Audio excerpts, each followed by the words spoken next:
Hi, I'm Madisen Harper from BecomeAManagerNow.com, and I'm also the author of 7 Super Success Strategies to Become a Manager. No doubt you're visiting this site because you think it's time to take action towards getting your first manager, team leader, or supervisor promotion. I've been creating this information since 1999 for people just like you. For a decade, I watched clients and colleagues look for ways to fast-track their management career. What they told me that there was no comprehensive books, courses, or easily accessible or affordable resources that taught people how to get their first role as a manager, team leader, or supervisor. So I combined my experience as a business consultant with what I learned with over $30,000 in training courses and added the knowledge I gained at a leading management institute to identify solutions to overcome the issues they were facing. After talking to thousands of people about their management aspirations, I started to see a trend of 5 career-killing mistakes people made when attempting to jump into management. I'd like to share these with you so you don't make the same critical errors when you're pursuing your promotion. Okay, let's start with mistake number 1. Focusing on and modeling the wrong behavior. A lot of people look at their boss and say, hey, I can do what they're doing. But my question is, do you really want to? Recent statistics state that 4 out of 5 people hate their boss, and 90% suffer from a management culture racked by blame, mindless conformity, and indecision. I don't know about you, but I wouldn't want to be modeling behavior that creates that type of outcome. You have to discover the attributes of an effective manager and work at developing them instead of modeling the behavior of a boss that may not be doing a great job. But first you've got to get the basics right and know exactly what a manager does. And that leads us to mistake number 2. Promotion seekers assume they know the roles and responsibilities of a manager. When I ask people what a manager does, I get some pretty vague answers. They range from bossing people around to pretending to do work and delegating. Some of these may be true, but when you're in front of an interview panel, you have to be crystal clear on the role you're interviewing for. And I'm afraid none of the previous answers would really cut it. You can't assume what a manager does, you have to know. Okay, let's move on to mistake number 3. Getting caught up in the chicken and egg conundrum of management experience.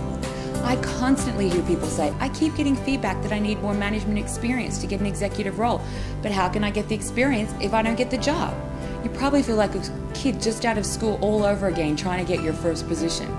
The fact is you probably have the experience, you just have to know how to mine for it.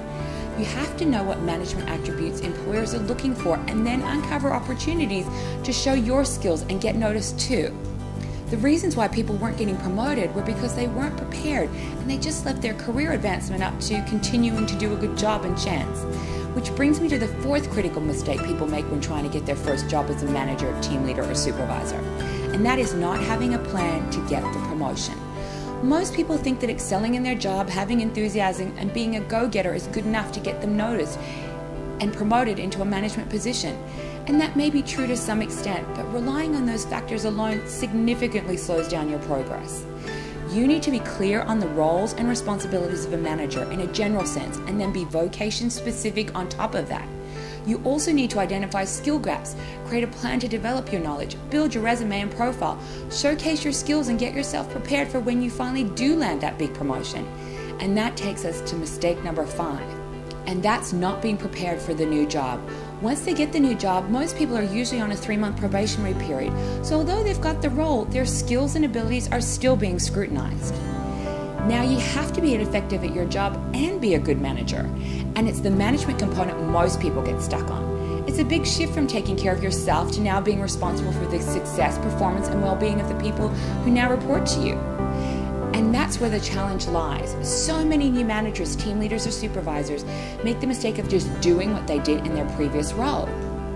In order to survive the probationary period and beyond, it's essential to have an action plan that allows you to hit the ground running, make a professional impression straight away, and grab hold of that low-hanging fruit to create early success. An employer won't expect you to be a management expert, and you have your entire career to develop your authority in that area. But learning management basics from leadership to dealing with different people will start you off on the right foot. Okay, let's recap. After speaking with thousands of people wanting to become a new manager, I identified 5 crucial mistakes that you'll want to avoid. Number 1, focusing on and modeling the wrong behavior. Number 2, assuming you know the role and the responsibilities of a manager. Number 3, getting caught up in the chicken and egg conundrum of management experience. Number 4, not having a plan to get the promotion. Number 5, not being prepared for the new job. My ebook, 7 Super Success Strategies to Become a Manager, helps you avoid falling victim to these mistakes. My clients have told me that there's no other resource that offers a comprehensive, step-by-step plan to become a new manager, team leader, or supervisor. The 7 strategies will help you create the action to fast-track yourself into an executive position. Strategy 1 helps you understand the roles and responsibilities of a manager. After all, you have to know what the job is in order to do the job. Strategy 2 covers the 17 must-have attributes to become a successful manager. Strategy 3 is all about showcasing you. You'll discover how to build your profile and your resume to propel your way up the career ladder, job after job and time after time. Strategy 4 provides killer answers to slay them at the interview. You'll learn winning interview scripts, questions to ask them, and a compelling reason why you may not get the job and why that's in your best interest. Strategy 5 outlines how you can create a winning first week, where you'll hit the ground running, make a super professional impression, and build on early success. Strategy 6 moves you beyond your first month and is about getting down to business by familiarizing yourself with management basics, from coaching to dealing with harassment.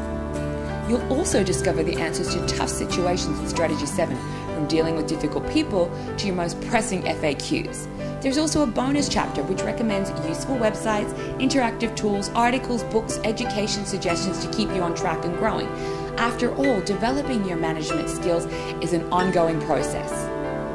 In addition to this invaluable resource, you also get 3 bonuses worth over $100, which will help boost your self-esteem, use brainstorming to explode ideas and innovation, and capitalize on the massive success principles taught in the widely popular DVD, The Secret.